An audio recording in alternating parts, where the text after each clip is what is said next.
What's up guys, welcome to the vlog. So today what we're going to be focusing on is how to cut a graduation using horizontal partings and also vertical partings to get your end result and why you would want to use both. Also, as a bonus, I'm going to throw in some of the dry detail work that I do at the end. Hope you guys enjoy the video. Let me know in the comments below, hit that subscribe button, and here we go.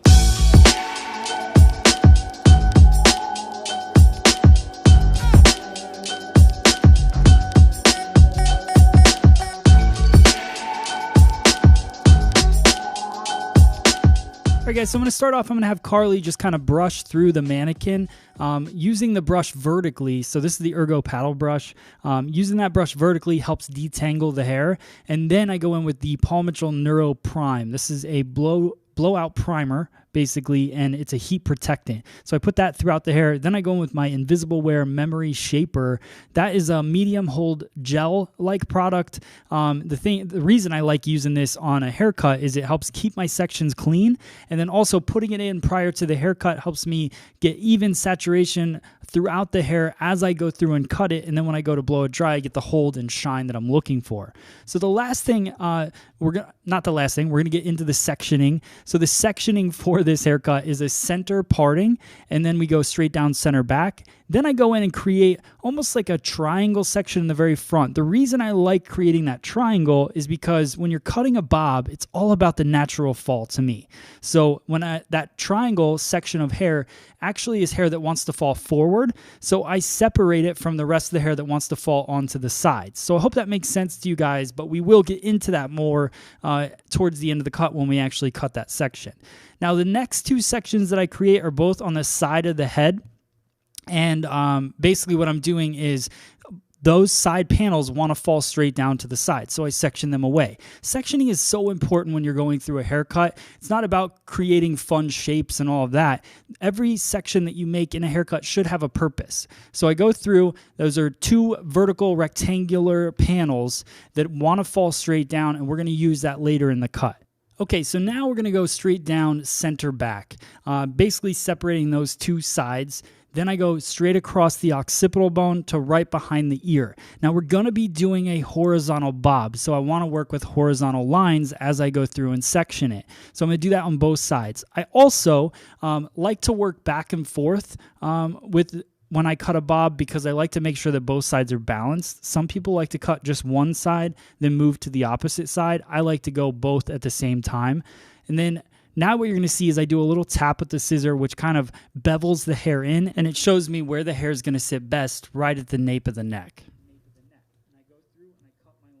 I'm using the DB20 scissor from Mizutani. It's one of my favorite scissors. It's got a ball bearing screw, nano powder metal steel. You get a really consistent cut, consistent line when you use it. It's a really powerful scissor, which is also available on freesaloneducation.com. So I go through and I cut my baseline. Now it's really important to make sure that you fine tune that line and make it exactly the way that you want it before you move on to the rest. Make sure it's balanced, because if it's not, you're starting off already losing when you're cutting a bob. So I want to make sure that it's nice and even. Also notice that I'm going in horizontally. So I want to talk about that a little bit. A lot of people don't cut bobs horizontally, and what I hear in a lot of classes is that they don't cut bobs horizontally because they feel like that stacks it up too much, it gets too heavy.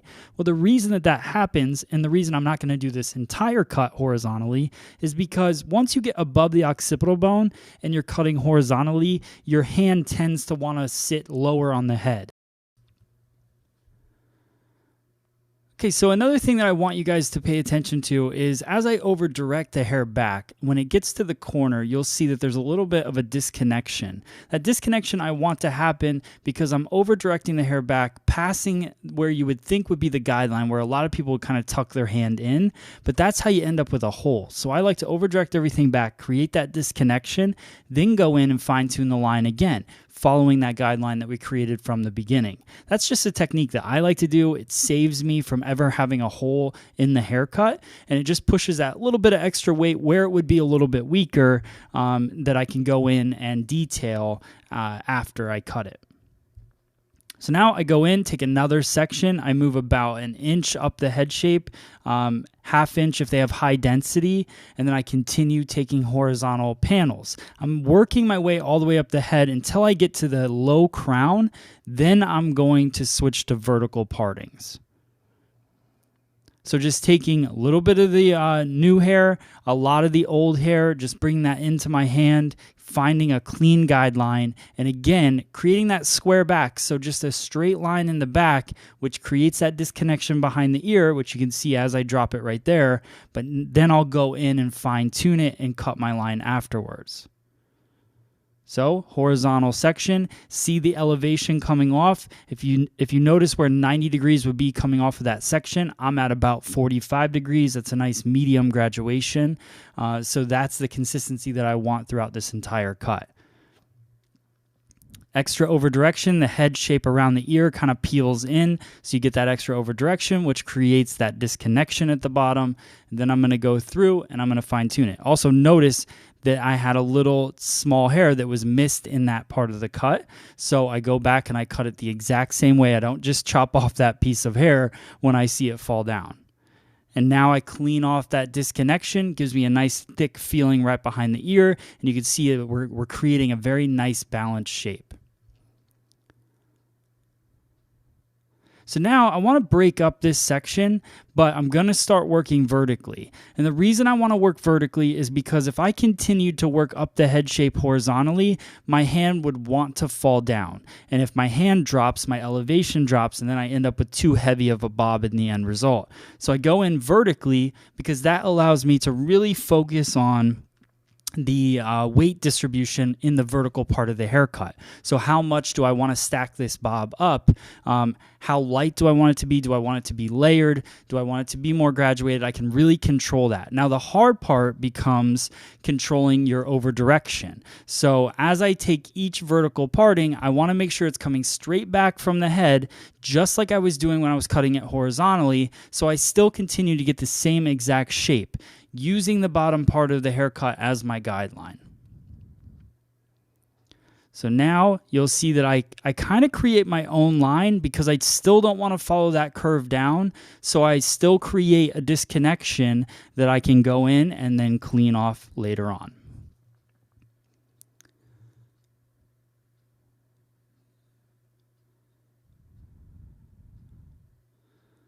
So continuing down center back, vertical parting, you can see that the very top part of that section is at about 0 degrees. So right where my fingertips are. But then everything from below my fingertips is definitely at a higher elevation. So you get a nice light feel, but then you get that little bit of a bevel, the heaviness that kind of sits right at the top of the occipital bone. That's where we want it to live for this haircut. It really balances the head shape. You can see my guide very cleanly throughout. That's very important, so make sure that you're not taking too thick of sections as you work your way through. And everything is coming straight back. I like to pretend like I'm sitting in a box, so nothing goes outside that box. That allows me to create a square shape in the haircut. And then I go through and I clean off that line, that disconnection that we created. Now, if you wanted to create more of a triangular feel to the haircut, then you could continue to extend that over direction back and then grow the length into the front. But I'm not looking to create a square or a triangular graduation in this particular haircut. So now one thing you're going to notice that I switch up is the fact that my fingers are now pointing down. I've talked about this many times in many videos, but those of you that are watching for the first time, the reason you want to do that is you always want to be combing the new hair to the guideline. Whether I've said that 100 times or not, and you've heard it 100 times, it's that important because anytime you're inconsistent with how you comb the hair. So if I comb the hair one way and I'm taking the new hair to the guide over and over again on one side, and then I switch to the opposite side, and now I'm combing the guide to the new hair, I'm stretching the guide from where it wants to be, where it is guiding me to. I'm moving that and shortening the guide, so then I end up with one side of my bob shorter than the other. So it's really important to make sure that you're always combing consistently. So with pointing my fingers down, it forces me to then comb the hair towards the inside. But doing everything exactly the same, following the guide initially from the center, so what we had cut previously, and then I work my way through to the behind the ear.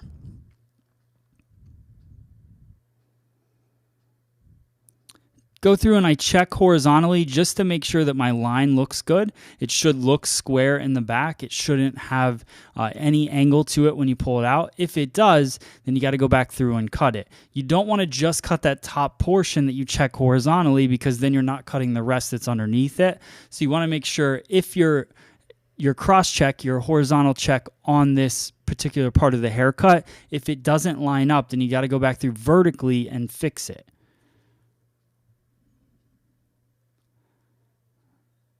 All right, just finishing up this side. Also notice how I comb the old hair out of the way. So I'll take a little bit of my guide, push the rest of it out of the way. It's just to keep everything nice and clean. You know, I'm not the cleanest person in most things, but with hair cutting, I like to keep it very clean and structured. That gives me the best result. Keeping it nice and organized. You can see how that's all coming together. To me, cutting a bob isn't a difficult thing. What makes it difficult is just not being consistent. So now I'm going through, I'm combing everything down, still no tension on the haircut because I want to cut that line first. Then I'm going to go through and I'm going to work horizontally again across, and I just want to do a slight elevation. Now, we're working on pretty much a flat surface until we get to the parietal ridge. So a slight over direction keeps it at about a 45-degree angle, gives me a nice soft bevel right around the chin line or the jawbone. So as I'm kind of getting that to bevel around it, gives a nice shape to the haircut as well. As I work up the head shape, you'll notice my elevation goes up just a little bit more. That's just to keep a consistent flow to the elevation, to that bevel on the haircut.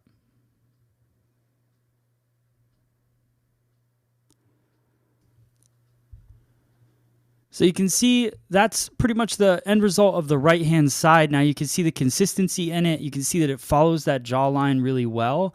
I like this for anybody with like kind of an oval-shaped face. Anybody that has more of a rounded face, I like to drop it just below the jawline, maybe an inch below it, because it helps elongate the face a bit.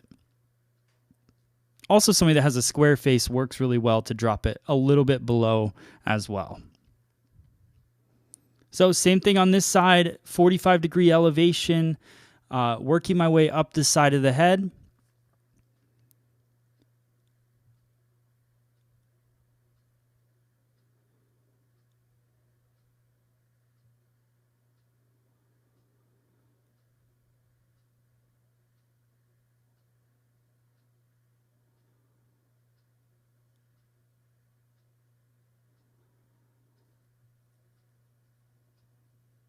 And notice that every time I move up the head shape, my elevation is shifting. So now it's higher than it was when I first started. Again, just to balance that weight distribution. Now I go through and just check it vertically to make sure that I have the elevation I'm looking for. You can see nice 45-degree angle when we look at it vertically. So I comb all of that out, clean it up, and then we'll be ready to move on to the next step. So now here's a quick tip video all in itself for you guys. What I want to do is I want to cut the front of this haircut. She's going to wear it straight down the center. So what I want to do is build a heavy center point and be able to have a nice flow backwards within this haircut so she could flip it one way or the other. So what I did was I took a guideline from the parietal ridge. So I find that there. Now I'm going to create basically a stationary guide that connects it to the one side. I take diagonal forward partings all the way across that fringe area, that triangle that we created, and I cut it right at that stationary guide. I work my way all the way through, same elevation, same everything. Then what I'm going to do is I'm going to crisscross it. I'm going to go to the opposite side and do the exact same thing.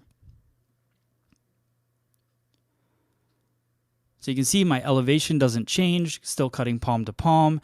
Now that's the angle that we've created on the one side. Now we're going to go back, create the same exact thing, which will make the heaviest point in the very center.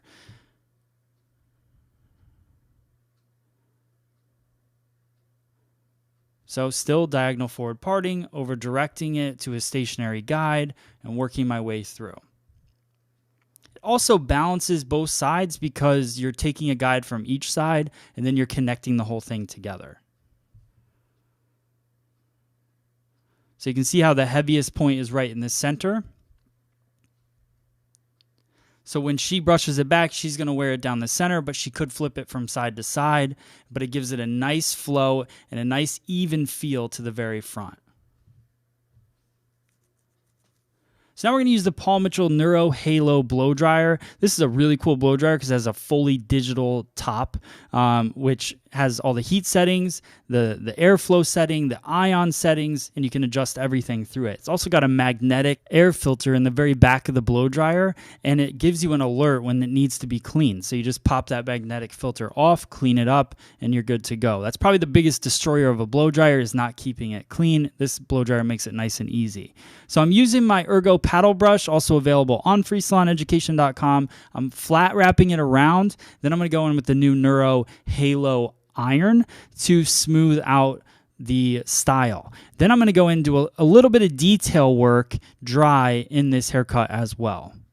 So just going through, this thing heats up super fast. It's got titanium plates. It's a really cool digital the inside is all digital, so that's a really cool feature as well. Everything's touch-based, so really like that iron.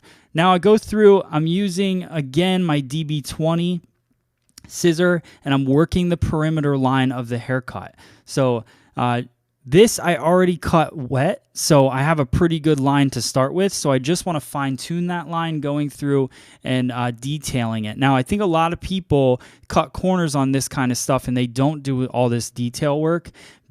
The detail work at the end of a bob is the most important thing. It's what puts the stamp on your haircut. It's what makes it unique. So definitely make sure that that's a focus of yours in the salon. Make time for that. So this is the finished style. You can see it sits right at that jawline. It's got a nice clean line to it. Really love this cut. Let me know if you love it in the comments below. Also, anything you'd like to see in the future. And if you made it this far in the video, then definitely let me know that as well. Hit that subscribe button, and I will see you guys on the next video. Thanks so much.